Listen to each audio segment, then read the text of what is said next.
Kedua mata perempuan dalam lukisan itu tampak sedang menatap marah dan dingin ke arahnya Riko dan Irfan. Coba bandingkan dengan ibu sekarang. Masih cantik gak? Hai, wassalamualaikum warahmatullahi wabarakatuh. Terima kasih sudah klik video ini. Nah, di cerita malam ini aku mau mengajak kalian sedikit flashback nih ke zaman-zaman kita waktu sekolah dulu. Biasanya pasti setiap sekolah tuh kan punya cerita horornya masing-masing ya kan, Wak. Aku yakin di sekolah kalian pun pasti punya cerita mistis yang turun-temurun nih, disampaikan sama angkatan-angkatan atas dari para senior maupun dari sesepuh-sesepuh sekolah ya kan. Entah iya entah enggak waktu itu, tapi pada saat itu entah kenapa kita jadi percaya gitu. Nah, hal itu juga lah yang terjadi di sekolahnya Wawak kita ini, Wak. Cerita mistis yang berkembang di sekolah mereka ini adalah tentang sebuah lukisan perempuan yang dinilai sangat misterius. Nah, konon katanya sosok perempuan dalam lukisan ini dulunya juga merupakan siswi di sana, Wak. Dan naasnya si siswi ini mengalami kejadian tragis yang membuat dia gentayangan lah itu dan sampai neror Wawak kita ini. Jadi bisa dibilang ini bukan cerita mistis isapan jempol belaka, nah dia bukan mitos-mitos saja, kejadian sama aku kata si Wawak. Nah, penasaran kan sama kisah selengkapnya kan? Jadi tanpa berlama-lama kita langsung masuk aja ke ceritanya, Wak. Check it out.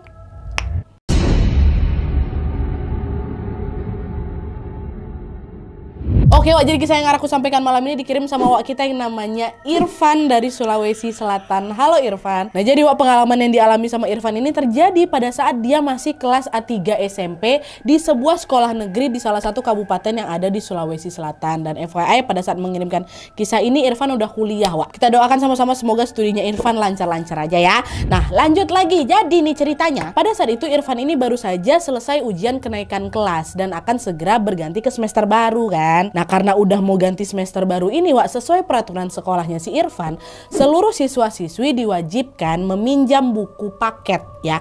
Buku paket yang akan digunakan selama semester depan. Nah, buku paket ini bisa didapat di perpustakaan sekolah. Jadi kalau misalnya udah mau ngambil buku paket yang baru, buku paket yang sebelumnya dikembalikan dulu, baru ambil yang baru lagi. Kayak gitu peraturannya memang. Nah, pengembalian dan peminjaman buku paket ini, Wak, dijadwalkan tuh per kelasnya. Misalnya hari ini kelas ini, besok kelas ini, 3 kelas ini kayak gitu, supaya nggak numpuk kali di perpus ya kan. Nah, tapi pada saat tiba giliran jadwal kelasnya Irfan, ternyata Irfan sama salah satu temannya yang kita sebut aja namanya Riko malah nggak masuk sekolah, Wak. Absen mereka entah karena sakit atau memang ada kepentingan apa, nggak masuk lah nih mereka berdua nih. Nah, oleh karena itu Irfan sama Riko ini baru bisa meminjam buku paket ke perpustakaannya pada besok harinya menyusul. Nah, tuh singkat cerita Irfan dan Riko pun sepakat untuk berangkat ke perpustakaan lebih pagi, Wak, supaya nggak ngantri karena kan besoknya udah masuk jadwal kelas lain juga kan. Bahkan saking paginya, Wak, jam setengah 6 pagi kami udah sampai di sekolah tuh, Nat. Pada saat nyampe sekolah, suasana sekolah masih sangat sepi dan juga perpustakaan masih dalam keadaan terkunci.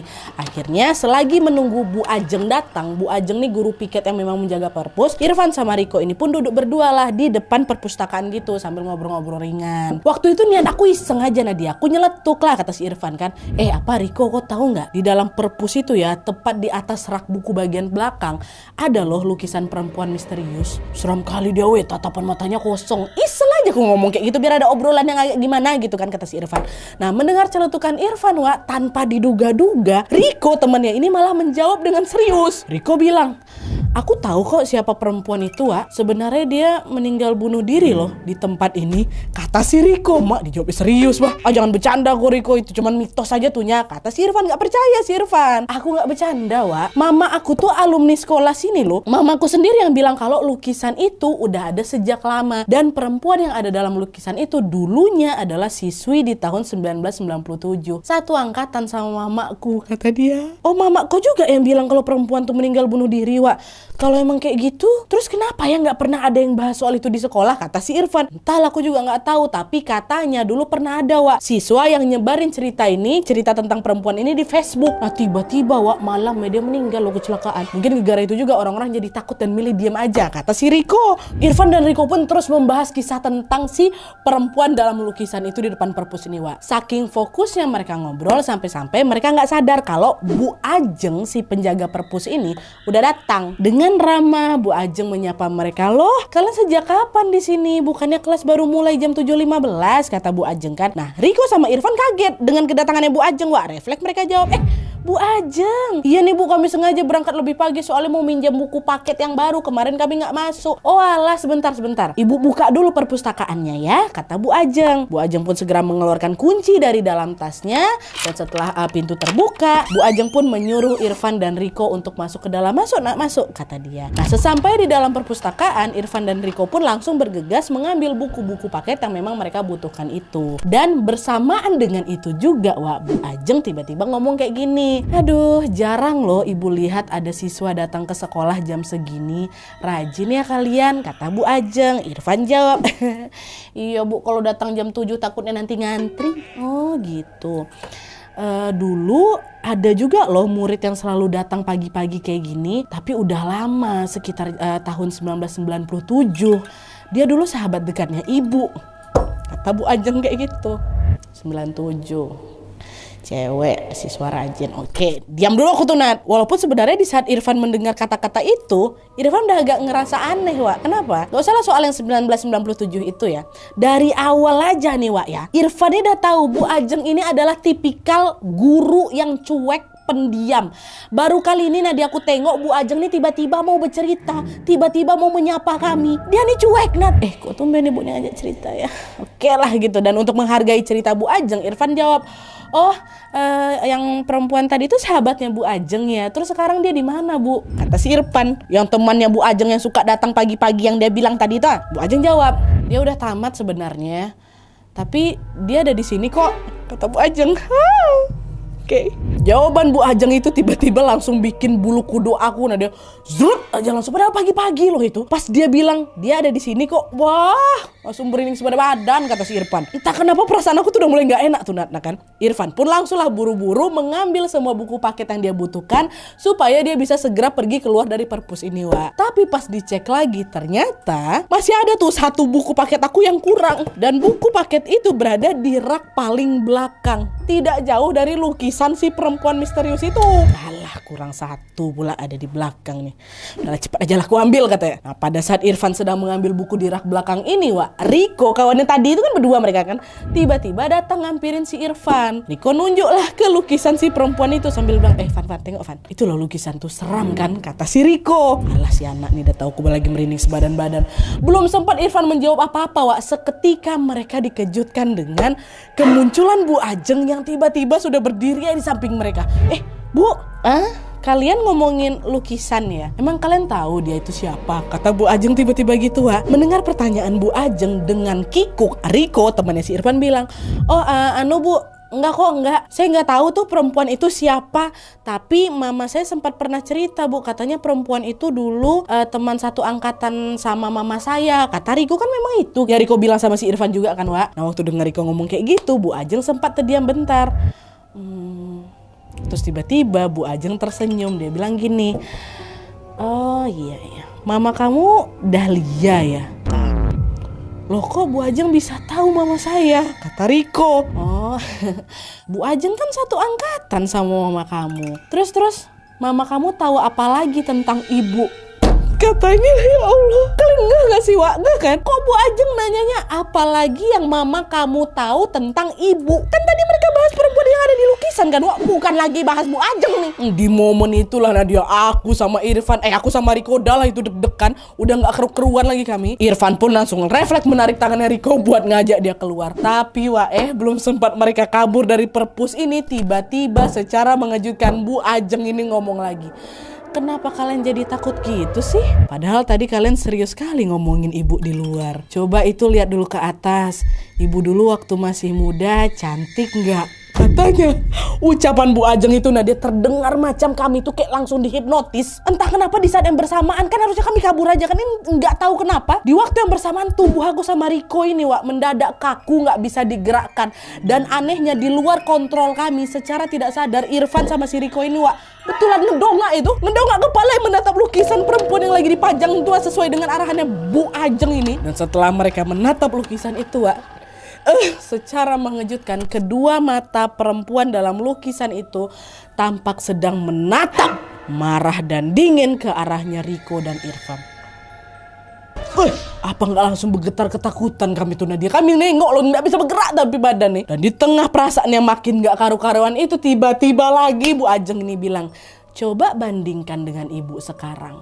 Masih cantik nggak? Kepala mereka kan masih nengok atas ini kan, Wak. Sama seperti kejadian sebelumnya, di momen itu lagi-lagi Irfan sama Riko tuh macam terhipnotis, hilang kontrol badannya, hilang kontrol gerak badannya, Wak. Secara tidak sadar lagi-lagi kepala Irfan sama Riko ini seolah dipaksa nengoklah ke arah Bu Ajeng lagi. Dan ketika mereka menoleh, disitulah jantung Irfan sama Riko nih hampir copot, Nat. Karena perempuan yang berdiri di samping mereka itu ternyata bukan Bu Ajeng, Wak.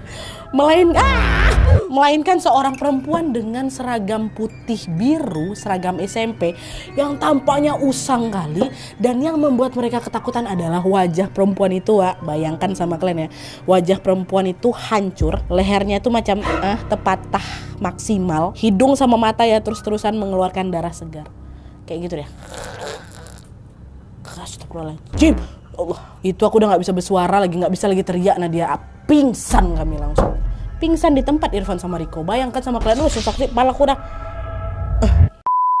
Nah udah nih kan, entah apa yang terjadi setelah Irfan ini pingsan, Wak. Yang jelas ketika sadar, Irfan ini sudah berada di ruang UKS. Dia tengoklah ke sebelah, Riko juga terbaring di samping dia. Pingsan juga kan si Riko nih kan. Dan selain itu, Wak, di sana juga ada beberapa siswa anggota PMR dan juga Pak Guru yang sedang menjaga mereka di UKS. Melihat Irfan yang sudah sadar, Pak Guru ini siapa yang punya? Pak Guru ini pun langsung bilang, alhamdulillah udah bangun. Kok kenapa, Nak? Ada apa sebenarnya? Kata si bapak ini. Irfan pun mencobalah itu kan mengumpulkan kesadarannya dulu dan menjawab, Pak, bentar dulu, emangnya saya kenapa, Pak ya? Saya pingsan ya, katanya. Tadi Bu Ajeng nemuin kamu sama Riko di perpustakaan. Kalian kok bisa masuk ke sana padahal perpus masih dikunci? Dan waktu Bu Ajeng datang, Bu Ajeng ternyata udah ngeliat kalian lagi nyobek-nyobekin buku paket. Terus kalian teriak-teriak gak jelas. Tadi sebelum pingsan itu kalian kesurupan, kata Pak Guru. Mereka bisa masuk ke sana, pintu tuh kunci, masuk dari mana? Aku nggak paham. Apa nggak kaget bukan main si Irfan setelah dengar kesaksian Pak Guru tuh kan, Wak? Bu Ajeng pun ada di situ. Kamu kenapa nih? Kayak gitulah pokoknya. Irfan berusaha tuh mencerna apa yang baru saja menimpa dia, Wak. Tapi semakin aku memikirkannya, Nadia, aku semakin malah ketakutan. Aku masih ingat kali tadi kayak gini tuh kayaknya. Kenapa ya? Kenapa yang dilihat sama orang ini aku kesurupan kayak gitulah. Alhasil Irfan pun memilih untuk diam dan tidak mau menceritakan apa yang dia alami barusan kepada siapapun. Di situ Irfan cuma bilang, saya nggak tahu, Pak. Saya juga bingung saya kenapa, kata Irfan. Udah tuh singkat cerita, setelah kejadian mengerikan itu, Irfan sama Riko sempat gak berangkat sekolah. Kami 2 hari sakit kami. Nah pas mereka akhirnya berangkat sekolah lagi nih, mereka kesulitan lah menerima materi pembelajaran karena Irfan sama Riko kan belum dapat buku paket yang baru kan. Ya gimana kami mau dapat ada orang buku paket waktu kami jemput aja kami kesurupan, malah ketemu hantu pula kami di perpus tuh ya kan, belum sempat diambil nih, Wak. Akhirnya guru yang mengajar di kelas pada saat itu meminta Irfan sama Riko, udah kalian balik lagi ke perpus, pinjam lagi buku paket. Kalian butuh buku paket nih, kalau nggak kalian susah menerima pelajaran, kata guru. Karena itu pada saat itu Nadia, aku sama Riko tuh udah trauma kali balik ke perpus. Tapi mau nggak mau lah kan, mereka tetap harus meminjam buku paket tersebut karena mereka juga membutuhkan itu untuk belajar. Akhirnya dengan sisa-sisa keberanian yang mereka punya, mereka pun memberanikan diri datang ke perpustakaan lagi, tapi pada jam istirahat nih. Di situ Irfan mikir, udah siang gini nih, perpus pasti ramai, harusnya aman lah ya kan. Semoga yang kemarin tidak terulang lagi. Dengan perasaan yang was-was, Irfan dan Riko pun berjalan masuk ke dalam perpustakaan bersama-sama. Di sana mereka langsung buru-buru ngambil buku paket yang mereka butuhkan dan langsung membawa buku itu ke Bu Ajeng, ke penjaga perpus tadi kan. Tapi kali ini betulan Bu Ajeng, Wak, bukan Bu Ajeng jadi-jadian. Nah, mereka bilang, Bu, mau pinjam buku paket yang ini, Bu. Dengan wajah cuek, ya. Kelas berapa? 9C, Bu. Ya. Nah, isi form nih dulu. Bu Ajeng kan memang cuek orangnya kan, Wak. Kayak gitulah Bu Ajeng yang asli itu. Nggak ada, kalian dari perpus ya, nggak kayak waktu pertama kali doh. Nah, Bu Ajeng pun menyerahkan lah itu 1 lembaran formulir pinjaman buku itu ke Irfan dan Riko. Kalian kelas 9C dikasihlah form itu. Dan form tersebut, Wak, berisi daftar nama seluruh siswa di kelasnya si Irfan dan Riko. Nantinya Irfan sama Riko ini harus tanda tangan di samping nama mereka sebagai bukti kalau memang mereka sudah meminjam buku paket tersebut di perpustakaan. Nah, Irfan duluan nih, mana namaku? Waktu dicari namanya, Wak, tiba-tiba Irfan dan Riko menemukan ada sebuah kejanggalan di sana, di mana tidak jauh dari nama Irfan dan Riko, di dalam form tersebut tertulis juga nama Puspita. Ya, kenapa Puspita tuh, Nadia? Ini nama yang nggak mereka kenal, Wak. Nama yang asing di kelas mereka. Karena selama ini di kelas mereka nggak ada yang namanya Puspita. Ini Puspita siapa nih kok? Coba-coba tahu lah mereka.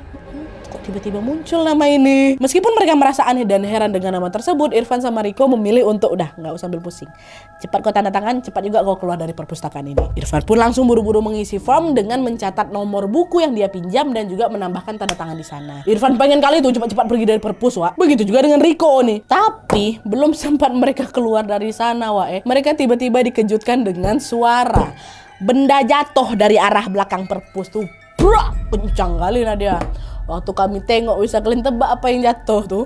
Lukisan si perempuan itu lah, Wak, jatuh diar sama bingkai-bingkainya. Mengetahui lukisan itu jatuh dengan santai nih, Bu Ajeng bilang, tolong kamu angkat itu apa lukisannya, taruh di atas meja atau kamu tegakin aja lah di tembok. Kata Bu Ajeng. Irfan yang beberapa hari yang lalu aku baru aja punya pengalaman buruk soal lukisan itu, Nadia, itu ya langsung takut aku. Tapi gegara aku nggak enak nolak Bu Ajeng juga agak galak juga ya kan. Akhirnya dengan terpaksa lah dia pun mengiyakan, oh ya Bu, oke. Dengan jantung yang berdebar-debar, Irfan pun berjalan ke arah belakang tempat di mana lukisan itu jatuh. Oke, bismillahirrahmanirrahim. Irfan langsung mengambil lukisan tersebut dan menyandarkannya ke tembok, Wak. Wah, itu udah gak karu-karuan lagi dan perasaan aku cepat, biar cepat cabut aku dari sini ya kan. Tapi baru saja Irfan taruh itu di tembok dan dia baru mau membalikkan badannya, Wak.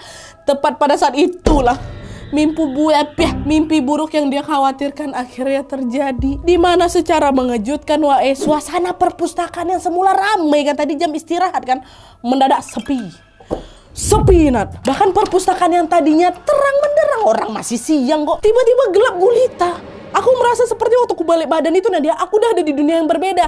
Tapi settingnya masih di setting sekolah, setting perpus sekolah. Itu ya bingung si Irfan, Ngapa nih? Dan di tengah rasa kebingungannya itu, Irfan lagi-lagi dikejutkan dengan suara seorang perempuan yang sedang menangis. Kasih lagi efeknya. Astaga Tuhan. Dan FYI, di pojok perpustakaan itu memang ada satu ruangan kecil yang memang biasa dipakai untuk istirahat di sana. Nah, suara tangis perempuan itu didengar sama si Irfan dari situ, dari ruangan kecil itu. Irfan yang sudah mulai ketakutan sebenarnya ngerasa penasaran juga, siapa nih perempuan yang lagi nangis di dalam ruangan kecil tuh kan? Akhirnya, Irfan pun memberanikan diri untuk mengecek langsung ke sana. Perlahan-lahan Irfan berjalan mendekati ruangan kecil di pojok perpustakaan itu. Dan ketika dia mengintip kepalanya di sana, bisa kalian tebak Irfan lihat apa? Secara mengejutkan Irfan melihat ada seorang perempuan lagi gantung diri. Gitu. Dan perempuan itu adalah sosok yang sama seperti yang aku tengok beberapa hari yang lalu. Nah, dia sosok perempuan dalam lukisan itulah. Ya Allah. Dan posisinya di situ agak berbeda, Kedua tangan si perempuan ini terus memegangi lehernya yang sedang terjerat. Sementara itu darah tetap mengucur, mengalir deras dari hidung dan matanya. Kayak gitulah mungkin kan. Kaget dengan pemandangan menyeramkan yang dilihatnya itu, seketika Irfan menjerit sejadi-jadinya. Dia langsung berlari ke arah pintu dan bersiap untuk kabur. Dan ternyata waktu nyampe di pintu terkunci. Digedor-gedor, tolong bukakan pintunya, kata siapa kan, kata Irfan kan. Bersamaan dengan Irfan yang masih berteriak-teriak minta tolong ini, tiba-tiba sosok perempuan yang ada dalam ruangan itu muncul dari arah belakang. Dia berjalan terseret-seret dan dia sambil bilang apa? Kenapa? Kemarin kamu bilang aku cuma mitos. Kalau sekarang gimana? Udah percaya belum? Kata dia, ya Allah ya Robi terbayang sama aku. Astagfirullahaladzim. Kemunculan perempuan itu udah gak bikin aku bergetar lagi, Nadia. Aku udah macam, udah ya Allah, pingsankan aku. Ditambah lagi pula, memang kekeh hantu nih ganggu si Irfan. Pada saat itu si sosok ini tiba-tiba dipegang ya kedua tangan Irfan. Dipegang, dia berasa. Dan ketika sosok perempuan itu menyentuhnya, tepat disitulah secara mengejutkan Irfan mendadak kesulitan bernapas. Baru dipegang tangan aku tuh megap aku langsung nggak bisa bernapas aku. Nengok Irfan sesak napas, sosok perempuan ini ketawa tuh kayak ya Allah. Ini aku nggak bercanda nih Nat ya. Di momen itu betul-betulan aku saking takutnya sampai aku udah ngerasa bentar lagi mati aku nih. Apa ini akan menjadi akhir hidupku ya Tuhan? Dalam hati aku udah ngomong kayak gitu. Udah baca-baca doa aja aku. Dan ketika Irfan sudah merasa nggak tahan lagi, udah nggak kuat lagi, tepat disitulah tubuhnya terasa sangat lemas. Irfan pun terjatuh ke lantai dan tiba-tiba dia mendengar ada suara azan yang sayup-sayup masuk ke telinganya. Entah apa yang terjadi kemudian, Wak, tapi yang jelas ketika Irfan mencoba memfokuskan pandangannya dengan menatap ke sekitar, disitulah dia melihat bahwa ternyata ada banyak sekali orang-orang yang sudah berkerumun mengelilingi dirinya. Dan orang-orang itu adalah teman-temannya dan juga guru-gurunya. Ada Bu Ajeng, ada Bu Ajeng penjaga kampus, Pak, penjaga perpus tuh. Ada Pak Abdul, guru agama kami. Tapi memang sosok perempuan tuh udah gak ada, Nadia. Ada beberapa guru-guru lagi. Dah, melihat Irfan yang tampak kebingungan, Pak Abdul, si guru agama ini langsung ngomong, Irfan dengar Bapak, Nak. Dengar, Nak. Ya Allah, alhamdulillah Irfan sudah sadar. Setelah memastikan Irfan sadar, Pak Abdul ini pun langsung membawa Irfan ke UKS supaya Irfan bisa sekalian istirahat di sana. Jadi waktu Irfan ini bangun, dia masih di perpus, Wak, ya. Sesampainya di UKS dengan lembut, Pak Abdul pun nanya, tadi kamu kenapa, Nak? Waktu Bapak datang kok kamu lagi teriak-teriak sambil ngambur-ngamburin buku. Bahkan tadi juga ada yang bilang kamu sempat cekik teman kamu sendiri loh, Riko. Itu kata Pak Abdul, Wak. Jadi pemandangan yang mengerikan yang dilihat sama si Irfan tadi, itu terjadi pada saat Irfan ini kesurupan lagi rupanya. Jadi waktu dia balik badan tuh, dia udah mulai kesurupan di situ. Tapi yang dia tengok itulah yang pemandangan hitam semua, nampak cewek tuh gantung diri, itu yang ditengok sama si Irfan. Yang ditengok sama orang dia kesurupan, hambur-hamburin buku, cekek kawannya. Nah, dengar ucapan Pak Abdul kayak gitu, seketika Irfan langsung longok dia, Wak. Gimana maksudnya nih, Pak? Saya cekik Riko. Iya, Nak, banyak kok yang lihat. Ada apa ini sebenarnya? Ya Allah, Pak, saya nggak sadar, Pak. Saya nggak tahu saya ngelakuin ini. Nangis aku, Nadia, nangis. Laki-laki loh si Irfan ini, gagah dia nangis, pecah nangis aku. Saya nggak tahu, sumpah demi Allah saya nggak tahu. Nah, barulah, Wak, di situ Irfan menceritakan semua yang dia alami kepada Pak Abdul. Mulai dari 2 hari yang lalu mereka ketemu sama Ibu Ajeng jadi-jadian, ngelihat ada nama Puspita di list form peminjaman buku perpus itu, sampai penampakan sosok perempuan yang sangat menyeramkan tadi tuh. Diceritain semua sama Irfan. Irfan kan awalnya nggak mau cerita, Wak. Pak Abdul dengar itu nggak terkejut, dia diam aja sambil tersenyum menyimak ceritanya Irfan. Soalnya dia udah tahu sesuatu nih. Dan setelah Irfan menyelesaikan semua ceritanya, secara mengejutkan Pak Abdul bilang kayak gini, itulah, Nak, kenapa kamu sebut-sebut nama dia tepat di lokasi di mana dia mengakhiri hidupnya? Hah, kenapa? Hah? Pak Abdul tahu jadinya tentang perempuan itu siapa, Pak. Jadi cerita yang saya bilang tadi ternyata benar. Senyum lagi Pak Abdul waktu dikasih pertanyaan kayak gitu, Nak. Wak. Ya Pak Abdul udah tahu sesuatu lah pokoknya. Dan tidak lama kemudian barulah, Wak, Pak Abdul menceritakan semuanya. Jadi, Wak, berdasarkan cerita dari Pak Abdul, konon katanya kisah tentang sosok perempuan dalam lukisan tersebut memang bermula pada tahun 1997. Di mana pada saat itu sekolah ini baru saja selesai mengadakan penerimaan siswa baru. Dan setelah semua murid baru ini masuk, sekolah pun mengadakan kegiatan MOS. Macam biasalah. Awalnya semua baik-baik aja memang. Tapi beberapa hari setelah MOS itu selesai, sekolah mereka ini tiba-tiba digemparkan, Wak, dengan sebuah kabar yang sangat mengejutkan, di mana pada saat itu mereka semua yang ada di sekolah menemukan ada siswi perempuan yang meninggal gantung diri di perpustakaan, Wae. Dan siswi tersebut bernama Puspita. Dan FYI, Wak, Puspita ini nama samaran yang kami kasih. Sebenarnya di sini Irfan mengizinkan aku sebut aja lah nama aslinya, Nadia nggak apa-apa. Karena itu udah jadi rahasia umum di sekolah aku. Tapi ya, Wak, yang takut silap-silap ya kan, Wak. Daripada terjadi hal-hal yang tidak diinginkan, adalah, Wak, samarkan aja, kasihlah nama Puspita. Cantik sebenarnya namanya, Wak. Nah, inilah siapa ini, si perempuan ini kan. Aduh, tersebut pula dalam hati ya. Adalah. Nah, terus nggak ada nih, Wak, yang tahu apa alasan Puspita ini nekat mengakhiri hidupnya sendiri. Tapi tidak lama setelah kabar kematian ini tersebar, tersiarlah itu, Wak, rumor yang mengatakan bahwa katanya Puspita ini mengakhiri hidupnya sendiri karena dia menjadi korban bully. Ada yang bilang kalau dia sering dipalak, dimintain duit, disiksa, bahkan juga dilecehkan. Mungkin alasan itulah yang membuat dia ini nekat menghabisi nyawanya sendiri. Beredar rumor itu memang, Wak, setelah kematiannya Puspita. Nah, terus masalahnya nggak selesai sampai di situ aja, Wak, ya. Jadi beberapa minggu setelah Puspita ini gantung diri, murid-murid di sekolah itu mendadak jadi sering kesurupan, Wak. Bahkan sesekali mereka juga sering kesurupan massal loh. Sebelum-sebelumnya nggak ada. Nah, baru setelah kematian Puspita ini lah pada kesurupan kebanyakan. Dan semakin hari semakin banyak juga orang yang cerita kalau kalau mereka melihat penampakan sosok Puspita di perpustakaan. Gitu terus, makin mencekam lah pokoknya sekolah tuh. Murid-murid jadi takut lah. Lama-kelamaan suasana sekolah pun jadi nggak kondusif. Hingga akhirnya beberapa tahun kemudian ketika ada kepala sekolah baru yang menjabat di sana, si Kepsek ini tiba-tiba menyarankan sebuah solusi yang cukup tidak terduga waktu itu. Dimana tiba-tiba saja si Kepsek baru ini bilang, baik bapak-bapak, ibu-ibu guru, sebagai bentuk penghormatan dan juga permintaan maaf kita kepada arwah Puspita, mulai sekarang kita akan memajang lukisan wajahnya di tembok perpustakaan. Inilah di awal mula kenapa lukisan Puspita bisa ada di sana. Dan ajaibnya tanda kutip ya, sejak lukisan itu dipajang udah nggak pernah ada lagi nih kejadian aneh di sekolah. Nggak ada, aman, sentosa, tentram sekolah aku, Nadia. Tapi kenapa nih datang lagi, Nadia? Simak dulu. Dan setelah mendengar semua cerita dari Pak Abdul ini, Irfan yang disitulah dia nanya, kalau sejak saat itu udah nggak ada lagi gangguan dari sosok Puspita, Pak, terus kenapa sekarang dia ini malah neror saya? Kan dari kemarin baik-baik aja, Pak. Mendengar pertanyaan Irfan, Pak Abdul pun langsung dipegangnya telapak tangannya Irfan. Dia diam bentar, dia doa, Bismillahirrahmanirrahim. Dah, terus nggak lama kemudian Pak Abdul bilang, nah ini dia plot twistnya di sini. Pak Abdul bilang apa? Irfan, dari apa yang Bapak bisa lihat, sepertinya salah satu orang yang dulu pernah membuli Puspita ada yang sekarang jadi keluargamu, nak.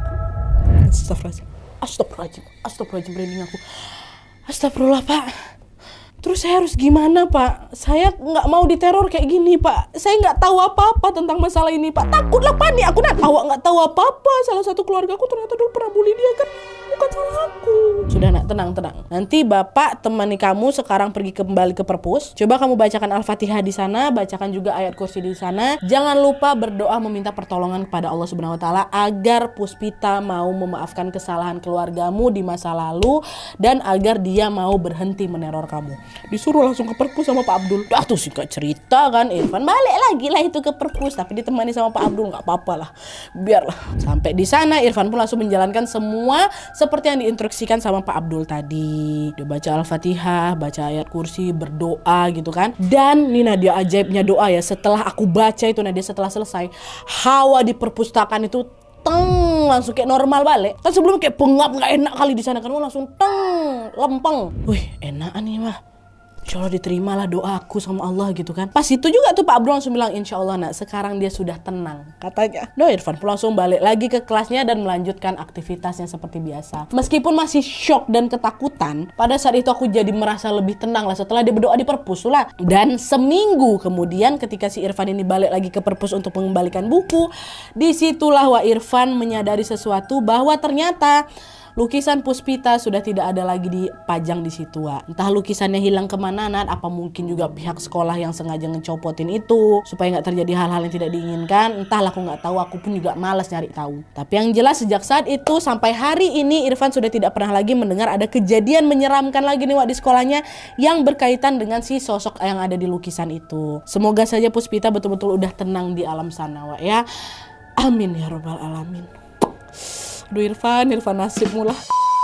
Oke, Wak, jadi tadi pengalaman horor yang dialami Irfan di sekolahnya. Ini salah satu KHW yang buat aku deg-degan sepanjang cerita. Dan ini aku ditemenin juga sama suamiku di bawah. Kayaknya yang terakhir kali aku ditemenin waktu kapan? Suster Maria kan? Ini vibe-nya sama aja, Wak, sama Suster Maria, ya nggak sih? Vibe horornya berasa kali. Waktu aku tanya sama scriptwriter aku juga bilang, ya nggak sih, Dek? Aku nggak berani baca nih. Iya, Mbak.